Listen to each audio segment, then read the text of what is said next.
வணக்கம். சற்று முன் கிடைக்கப்பெற்ற மிக முக்கியமான செய்தி ஒன்று வெளியாகி உள்ளது. சென்னையில் துணை இராணுவம் குவிக்கப்பட்டுள்ளது. தேர்தல் பணிகளை தொடங்கிய தேர்தல் ஆணைய அதிகாரிகள் பணப்பட்டுவாடாவை தடுப்பதற்கு சென்னை, கோயம்புத்தூர், மதுரை, விழுப்புரம், ஈரோடு, தஞ்சாவூர் போன்ற பகுதிகளில் சிஆர்எஃப் பணியாளர்கள் தற்பொழுது களத்தில் இறங்கியுள்ளனர். துணைப்படை இராணுவம் குவிக்கப்பட்டிருப்பதால் ஸ்டாலின் அவர்களது அதிகாரம் முழுமையாக பறிக்கப்பட்டுவிட்டதை என்பதை உறுதி செய்யும் விதமாக தேர்தல் ஆணையம் அறிவித்துள்ளது.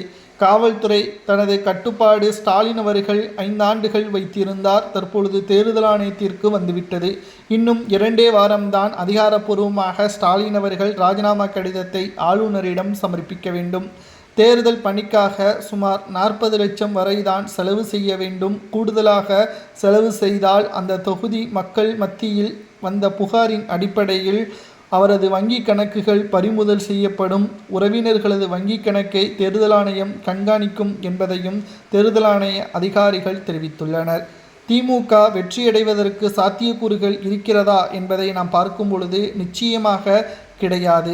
ஏனென்றால் திராவிட முன்னேற்றக் கழகத்தின் ஆட்சியின் பொழுது மக்களுக்கு எந்த ஒரு நல்லதும் செய்யவில்லை. இந்த 2 மாதங்களில் மட்டும் புதிய அறிவிப்புகள் மக்களது மனதை குளிர்விக்கும் விதமாக பல்வேறு திட்டங்களை வெளியிட்டாலும் அதனால் எந்த ஒரு பயனும் கிடையாது. மக்களின் வரிப்பணங்களை உயர்த்தி 3 மாதங்களில் மக்களுக்கே பணத்தை ஒரு பங்கை கொடுத்துவிட்டால் மக்கள் திமுகவிற்கு ஆதரவுகளை கொடுப்பார்கள் என்று ஒருபோதும் எண்ணிவிடக்கூடாது. மக்கள் ஏமாளிகள் கிடையாது. உங்களது ராஜதந்திரம் அனைத்தும் வீணாகிவிட்டது. மேலும் மக்களிடம் பணத்தை கொடுக்குமேயானால் தேர்தல் ஆணையத்தின் புகார்கள் கொடுக்கப்பட்டால் தேர்தலில் திமுகவின் வேட்பாளர் போட்டியிட முடியாது, தடை விதிக்கப்படும் என்ற தகவலும் கிடைக்கப்பெற்றுள்ளது.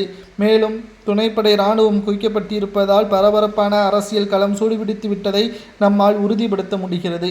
2026 சட்டசபை தேர்தல் அரசியல் களத்தில் இன்னும் பல மாற்றங்கள் எதிர்பார்க்கப்படுகிறது. ஒருவேளை திமுக இந்த முறை டெபாசிட்டை இழந்து எதிர்க்கட்சி பதவியை இழந்துவிட்டால் திமுக அடுத்த 40 ஆண்டுகள் ஆட்சிக்கு வர முடியாத ஒரு சூழலை அதிமுக தலைமையிலான கூட்டணியும் தாவேகாவும் ஏற்படுத்தக்கூடிய சாத்தியக்கூறுகள் இருப்பதை நம்மால் புரிந்து கொள்ள முடிகிறது. இளம் தலைமுறையினர்கள் அரசியல் என்ன என்பதை கற்றுக்கொண்டு விட்டார்கள். புதிய தலைவர்களை உருவாக்கக்கூடிய வகையில் தமிழக மக்கள் தேர்ந்தெடுத்து விட்டார்கள். இனியும் ஸ்டாலின் அவர்கள் மக்களிடம் ஏமாற்ற முடியாது. மேலும் மக்களை முட்டாளாக்கக்கூடிய வகையில் எந்த ஒரு செயல்பாடுகளையும் இனியும் திமுக செயல்படுத்த முடியாது என்ற தகவலையும் நம்மால் பார்க்க முடிகிறது. துணைப்படை இராணுவம் குவிக்கப்பட்டிருப்பதால் திமுக பணப்பட்டுவாடாவை தடுத்தால் அவர்களுக்கு என்ன தண்டனை கொடுக்கலாம் என்பதை கமெண்டில் கூறுங்கள்.